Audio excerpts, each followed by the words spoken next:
Кто я? Уверен, что каждый из вас задавал этот вопрос. Вот и я гадаю, каково мое предназначение и кем были мои предки. Говорят, если знать свою родословную, то можно избежать заболеваний и патологий. Вот и я пришел за сухими фактами о том, кто были мои предки.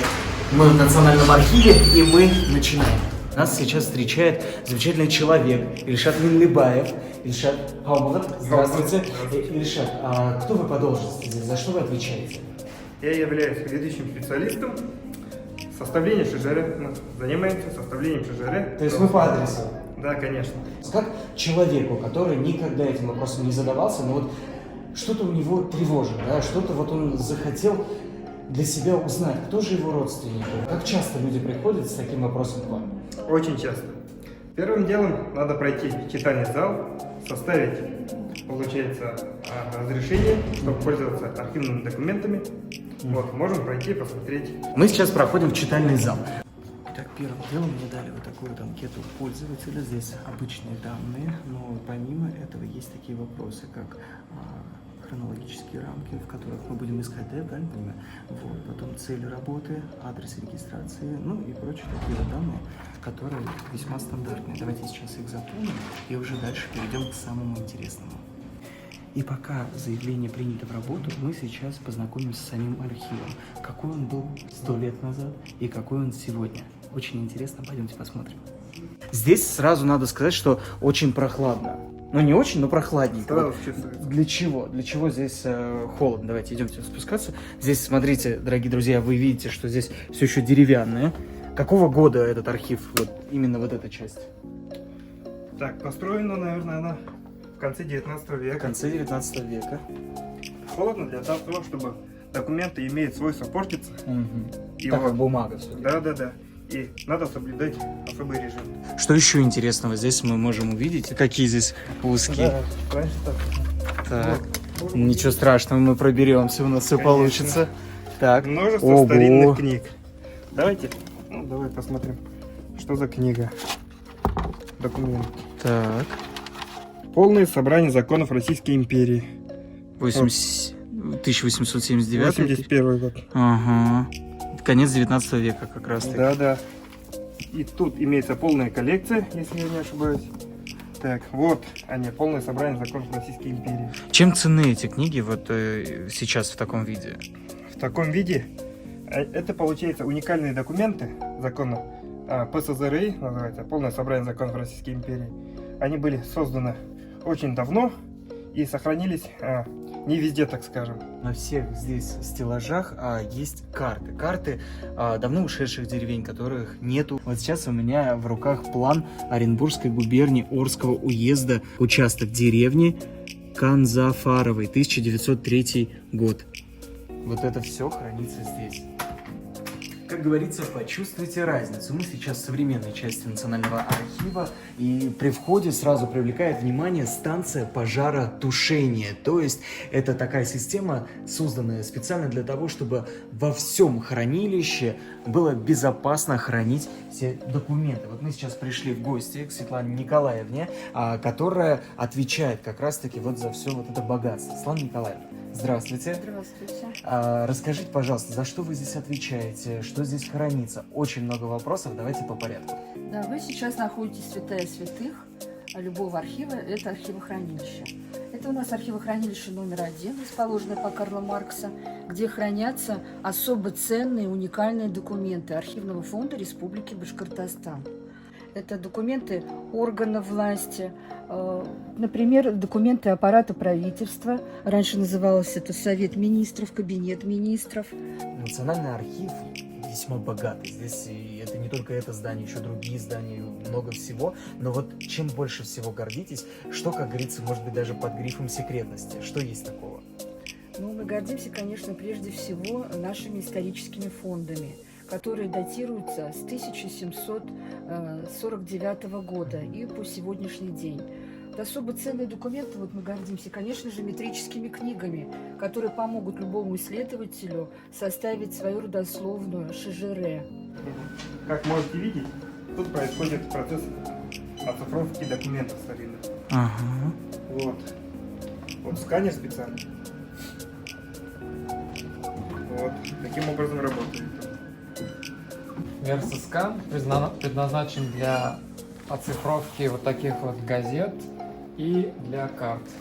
Так, газета называется «Совет Башкортостана» за 1964 год. Вот так вот газета в 1964 году выглядела. Смотрите, Да, Совет да, Башкортостана. Вот, классно. И на самом деле газеты реально пожелтели, хотя навряд ли Совет Башкортостана была желтой газетой, да? Да. Хорошо. Так, что волновало людей в 1964-м? Давайте. Так. БГНГ номер, да? Здесь, видимо, металлурги.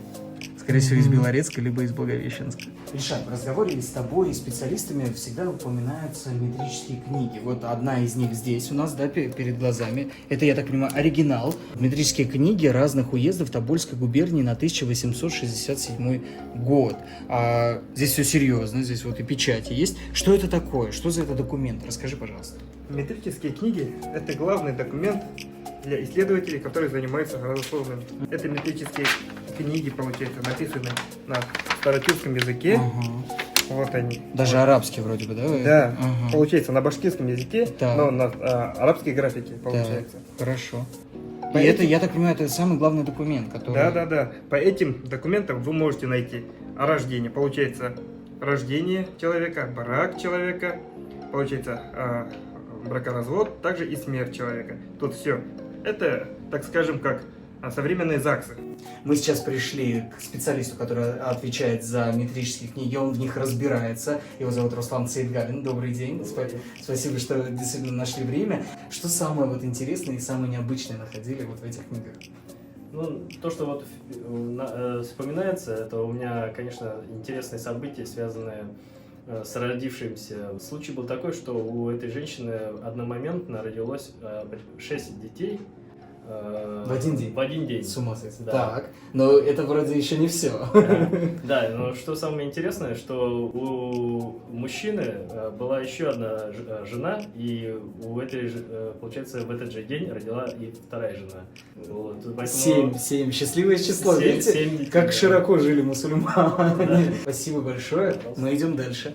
Данный кабинет можно назвать сердцем родословных. Получается, тут вот, давайте посмотрим. Вот мы уже видим здесь в руках это Это вариант. уже готовый вариант Для- одного из древа, получается. Хорошо. Родословные древа. Где вот эти все книги, может быть, и из чего вы собираете? Первым делом, как я уже говорил, надо себя, семьи расспросить. Далее надо искать по статистическим данным 1926 года, 1920 года, перепись населения 17 года. И после того, как найдете своих родственников в данной переписи, можете уже перейти к метрическим книгам. А если уже нашли и метрические книги, то попутно надо искать ревизские сказки, называется документ. И ревизские сказки среди башкир, если искать, то есть 1859 года, 1850 года, 1834 года и 1816 года. То есть вполне реально добраться до 17 века, да? Да, конечно. Ильшат, где только мы уже не были, но вот сейчас ко мне в руки попала вот такая вот книга «Генеалогия Баязита Хайруллина». Ну, условно, да, человека, который заказал такую книгу, такую можно получить и мне, да? Получается, Да, конечно. что будет здесь, что мы здесь видим? Вот расскажи, пожалуйста, в 2 словах, для чего это нужно? Давайте, Пожалуйста. можно вот показать. Так. Первым делом тут видим вот архивную справку. Тут имеются данные по 2020 году, 2017 году, получается, это перепись населения. Также есть данные по метрическим книгам, ревизским сказкам.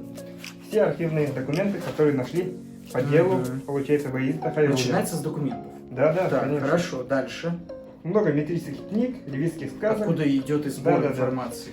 И самое главное, получается, это вот само дерево. Да, вот в конце получаем Ого. конечный результат. Сколько судеб здесь, это же Да, прям да. вообще представить. Сейчас ведь есть такие веяния, что люди как-то сомневаются в своей нации, вот не знают из-за недостатка информации, правильно понимаю? Если есть какие-то вопросы, пускай Сомнения. идут, идут в архив, тут найдем, сделаем, Мгм. получат информацию, которая так им необходима. А вот как быть, если вот всю жизнь считал себя, например, я не знаю, чувашем, да, или татаром, а потом ты узнаешь, что ты вот башкир, или наоборот, вот с точки зрения, как вот это все вот узнать, вот это дает ответ? Да, конечно, радоваться. Зачем нацию не выбирают? Были какие-то случаи, когда вот, например, может быть, человек приходит и говорит, вот убежденный, например, ну, я не знаю, ну давайте казах. Бывали случаи такие, нередко.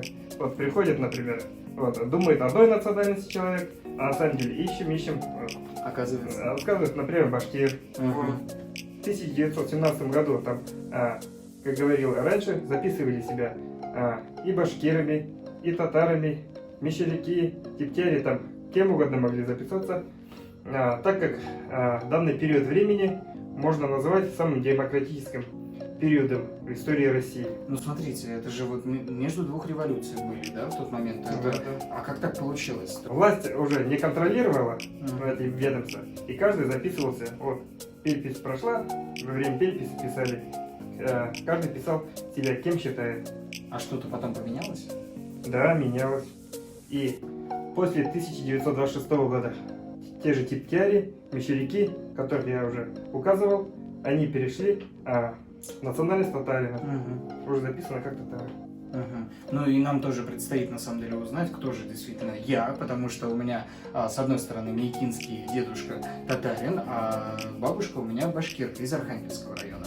Я думаю, впереди ждет нас очень большая работа. Интересно. Спасибо большое. Это Батыр Шоу. Смотрите следующие выпуски.